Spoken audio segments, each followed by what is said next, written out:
ಇದನ್ನ ಅರ್ಥ ಮಾಡ್ಕೊಳ್ಳಿ. ಅವ್ರು ಎಷ್ಟು ಡೆಸ್ಪರೇಟ್ ಆಗ್ಬಿಟ್ಟಿದ್ದಾರೆ ಮುಖ್ಯಮಂತ್ರಿ ಅಂದರೆ ಸದನದಲ್ಲಿ ಕಳೆನೇ ಇರಲಿಲ್ಲ ಅವ್ರಿಗೆ. ಎಲ್ಲಿ ಮಾತಾಡಿದ್ರೆ ಅವ್ಯವಹಾರ ಈಚೆಗೆ ಬರುತ್ತೋ ತನ್ನ ಕುಟುಂಬದ್ದು ಅಂತ ಮಾತಾಡೋಕ್ಕೆ ಆಗಲಿಲ್ಲ. ಪ್ರಮುಖವಾದ ಪಾಯಿಂಟ್ ನಂಬರ್ 1, ಸಿದ್ದರಾಮಯ್ಯನವರು ಹೇಳಿದ್ರು ಈ ಜಮೀನನ್ನು ನಾನು ನ್ಯಾಯಬದ್ಧವಾಗಿ ತಗೊಂಡಿದ್ದೀನಿ ಅಂತ. ಇಲ್ಲಿ ಬಹಳ ಜನ ಲಾಯರ್ಗಳು ಕೂತಿದ್ದಾರೆ, ನಮ್ಮ ಬೋಪಯ್ಯ ಅವರೆಲ್ಲರೂ. ನ್ಯಾಯಬದ್ಧವಾಗಿ ನಾನು ತಗೊಂಡಿದ್ದೀನಿ ಅಂತ. ಹೌದು, ನ್ಯಾಯಬದ್ಧವಾಗಿಯೇ ತಗೊಂಡಿದ್ದೀರ. ಹರಾಜಲ್ಲಿ ಅವ್ರ ತಂದೆ ತಗೊಂಡಿರೋದು, ಹರಾಜಿಂದ ಬಂದಿರೋದು ಜಮೀನು. ಅವತ್ತೇನೋ 1 ರೂಪಾಯಿಗೆ, 1 ರೂಪಾಯೋ 3 ರೂಪಾಯಿ ಇದೆ, 3 ರೂಪಾಯಿ ಇತ್ತು, 1 ರೂಪಾಯಿ ಕಟ್ಟಿದ್ದಾರೆ. ದಲಿತರು ಅನ್ನೋದು ಇರ್ಬೋದು ಅನ್ನೋ ಪ್ರಶ್ನೆ ಬಂತು. ಆ ನಿಂಗ ಸತ್ತು 25 ವರ್ಷ ಆಯಿತು, 25 ವರ್ಷ ಔಟಿದೆ.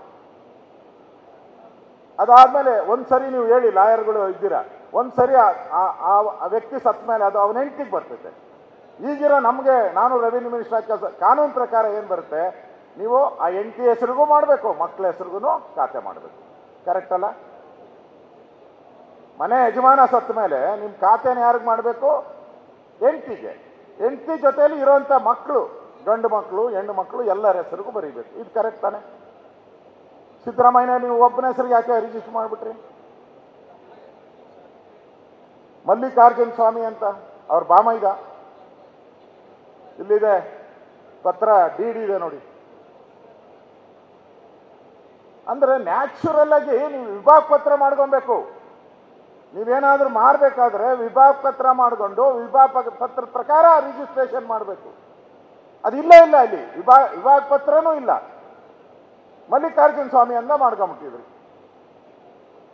ನನ್ನ ಹತ್ರ ವಂಶವೃಕ್ಷನೂ ಇದೆ. ಅವರು 4 ಜನ ಅಣ್ತಮ್ಮಂದರು. ಆ 4 ಜನಕ್ಕೆ ಒಂದು 15 ಜನ ಮಕ್ಕಳಿದ್ದಾರೆ, ಮೊಮ್ಮಕ್ಕಳು. ಅವ್ರಿಗೂ ರೈಟ್ಸ್ ಬರ್ತದೆ ಪಿತಾಜಿತ ಆದ ತಕ್ಷಣ. ನೀವು ಹೆಂಗೆ ಮಾಡ್ಕೊಂಡ್ರಿ ರಿಜಿಸ್ಟ್ರೇಷನ್? ನಾನು ಸಿದ್ದರಾಮಯ್ಯನವ್ರು ಕೇಳ್ತೀನಿ, 62 ಕೋಟಿ, ಅವರ ಸ್ಟೈಲಲ್ಲಿ ಹೇಳೋದಾದ್ರೆ 62 ಕೋಟಿ ಕೊಡ್ಬೇಕ್ರಿ ಅಂತಾರೆ. ಎಷ್ಟು ತಗೊಂಡಿದ್ದಪ್ಪ ನಿಮ್ಮ ಅಳಿಯ, ಅಲ್ಲ ಬಾಮೈದ? 5 ಲಕ್ಷಕ್ಕೆ, 3 ಎಕರೆ 16 ಗುಂಟೆ 5 ಲಕ್ಷಕ್ಕೆ ತಗೊಂಡಿರೋದು. ನಮ್ಮ ಪೋಸ್ಟ್ ಆಫೀಸಲ್ಲಿ ಮೊದಲು ಸ್ಕೀಮ್ ಇತ್ತು, 5 ವರ್ಷಕ್ಕಿಟ್ಟರೆ ಡಬಲ್ ಕೊಡ್ತಾ ಇದ್ರು. 5 ವರ್ಷಕ್ಕಿಟ್ಟರೆ ಡಬಲ್. ನೀವು ಹಂಗೆ ಡಬಲ್ ಲೆಕ್ಕ ಹಾಕಿದ್ರು 5 ಒಂದು 10, 10 ಇರೋದು 20, 20 ಇರೋದು 40, 40 ಇರೋದು 80. ಇಲ್ಲ ಬೇಕಾ ಹೊಸರು ಹಾಕೊಳ್ಳಿ 1 ಕೋಟಿ. ನೀವು ಬ್ಯಾಂಕಲ್ಲಿ ಇಟ್ರು ಕೂಡ ನಿಮಗೆ ಬರ್ತಾ ಇದ್ದಿದ್ದು 1 ಕೋಟಿ. ನೀವು ಕೇಳ್ತಾ ಇರೋದೆಷ್ಟು? 62 ಕೋಟಿ. ಯಾರ ಮನೆಯಲ್ಲಿ ಲೂಟಿ ಮಾಡಬೇಕು? ಯಾರ ದುಡ್ಡು ಇದು? ಜನಪರ ಇದೇನಾ ಸಿದ್ದರಾಮಯ್ಯನವರೇ? ನೀವು ತಗೊಂಡಿರೋದೇ 5 ಲಕ್ಷಕ್ಕೆ. ಬಹಳ ಪ್ರಮುಖವಾಗಿ ಇನ್ನೊಂದು ನಾನು ಹೇಳುವಂಥದ್ದು, ಇದಾದ ಮೇಲೆ 2002ರಲ್ಲೇ ಇದು ಅಕ್ವೈರ್ ಆಗೋತದೆ. BDA ಅಲ್ಲ, ಮೂಡಾದವ್ರು ಅಕ್ವೈರ್ ಮಾಡ್ತಾರೆ. ಅಕ್ವೈರ್ ಆದಮೇಲೆ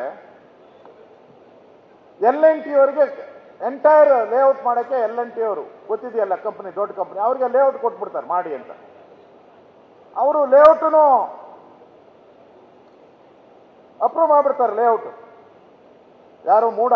ನಮ್ಮ BDA ಹೆಂಗಿದೆ ಅಲ್ಲಿ ಮೂಡ ಅಪ್ರೂವ್ ಮಾಡ್ತೈತೆ. ಇಲ್ಲಿ ನೋಡಿ, ಇಲ್ಲಿ ಮೊನ್ನೆ ಪ್ರೆಸ್ ಮೀಟ್ ಮಾಡೋವಾಗ ಹೇಳ್ತಾ ಇದ್ರು ಸಿದ್ದರಾಮಯ್ಯನವರು, ಏನು ಅಂತಂದ್ರೆ ನಂದು ಕಾರ್ನರ್ ಬರ್ತಾ ಇತ್ತು, ಹಂಗೆ ಬಿಟ್ಬಿಟ್ರು ಕಾರ್ನರಲ್ಲಿ ಅಂತ. ಅಂದ್ರೆ ಕೊನೆ ಡಿನೋಟಿಫಿಕೇಶನ್ ಮಾಡಬೇಕಾದ್ರೆ ಬರೀತಾರೆ, ಇದು ಸೆಂಟ್ರಲ್ ಬರಲ್ಲ, ಎಡ್ಜಲ್ ಬರೋದ್ರಿಂದ ಬಿಡುಗಡೆ ಮಾಡ್ಬೋದು ಅಂತ. ಇಲ್ಲಿ ನೋಡಿ, ಇಲ್ಲಿ ಇದೆ, ಕಲ್ಲರ್ ಹಾಕಿದ್ದೀನಿ ನೋಡಿ, ಸೆಂಟ್ರಲ್ಲಿ ಲೇಔಟ್ ಸೆಂಟ್ರಲ್ ಬರ್ತಾ ಇದೆ, ಲೇಔಟ್ ಮಧ್ಯಭಾಗದಲ್ಲಿ. ಮತ್ತೆ ಸಿದ್ದರಾಮಯ್ಯ ಹೇಳಿದ್ರು ನಂದ್ರಲ್ಲಿ ಯಾವುದು ಸೈಟೇ ಆಗಿಲ್ಲ, ಪಾರ್ಕ್ ಯೂಸ್ ಮಾಡಿದ್ದಾರೆ ಅಂತ. ನನ್ನ ಹತ್ರ ನೋಡಿ ದಾಖಲೆ ಇದೆ, ಹೇಳ್ತೀನಿ. 12 ಸೈಟ್, ಆ ಸೈಟ್ ಅವರ ಜಮೀನಲ್ಲಿ 12 ಸೈಟ್ ಆಗಿದೆ, ಉಳಿದಿದ್ದು ಪಾರ್ಕು ರಸ್ತೆಗಳನ್ನು ಆಗಿದೆ.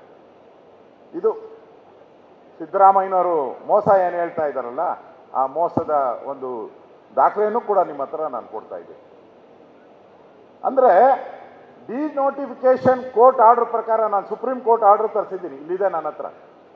ಸುಪ್ರೀಂ ಕೋರ್ಟ್, ನೀವು ಕಾನೂನು ತಜ್ಞರಿಲ್ಲ, ಸುಪ್ರೀಂ ಕೋರ್ಟ್, ಹೈಕೋರ್ಟ್ ಎಲ್ಲ ಕಡೆ ಇದೆ. ಒಂದ್ಸರಿ 16(2) ಆದಮೇಲೆ 16(2) ಅಂದ್ರೆ ಪೊಸಿಷನ್ ಅಂತ. ಪೊಸಿಷನ್ ಆದಮೇಲೆ ಯಾವುದೇ ಸರ್ಕಾರಕ್ಕೆ ರೈಟ್ಸ್ ಇಲ್ಲ, ಮುಖ್ಯಮಂತ್ರಿಗೂ ರೈಟ್ಸ್ ಇಲ್ಲ, ಕ್ಯಾಬಿನೆಟ್ಗೂ ರೈಟ್ಸ್ ಇಲ್ಲ. 16(2) ಆದ್ಮೇಲೆ ಇದು ಅವಾರ್ಡ್ ಆಗಿದೆ. ಅವಾರ್ಡ್ಗೆ ಅವ್ರ ಮನೆಯವರು ಸೈನ್ ಹಾಕಿದ್ದಾರೆ, ನಾನು ಅವಾರ್ಡ್ ತಗೊಳಕ್ಕೆ ರೆಡಿ ಇದ್ದೀನಿ ಅಂತ ಸೈನ್ ಹಾಕಿದ್ದಾರೆ. ನನ್ನ ಹತ್ರ ದಾಖಲೆ ಇದೆ.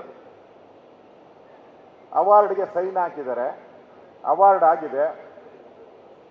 ಇಲ್ಲಿ ಸಿದ್ದರಾಮಯ್ಯನವರು ಎಂಟ್ರಿ ಆಗ್ತೈತಿ. ಈಗ ಸಿದ್ದರಾಮಯ್ಯನವರು ಎಂಟ್ರಿ ಆಗ್ತಾರೆ.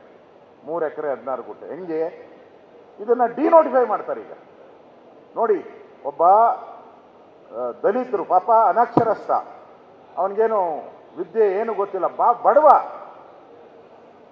ನಮ್ಮ ಕಾನೂನು ಪ್ರಕಾರ ಏನಿದೆ, ದಲಿತರಿಗೆ ಜಮೀನು ಕೊಡಿ ಅಂತ ಸರ್ಕಾರದ ಕಾನೂನು ಇರೋದು. ದಲಿತರಿಗೆ ಯಾರ್ಯಾರಿಗಿಲ್ಲೋ ಅವ್ರಿಗೆ ಸರ್ಕಾರ ದುಡ್ಡು ತಗೊಂಡು ಕೊಟ್ಟು ಅವ್ರ ಜಮೀನು ತೆಗೆದು ಬದುಕೋಕ್ ಕೊಡಿ ಅಂತ. ಇಲ್ಲಿ ಸಿದ್ದರಾಮಯ್ಯ ಏನ್ ಮಾಡಿದ್ದಾನೆ, ದಲಿತರ ಜಮೀನ ನುಂಗಿರೋದು. ಇಲ್ಲಿ ಯಾವ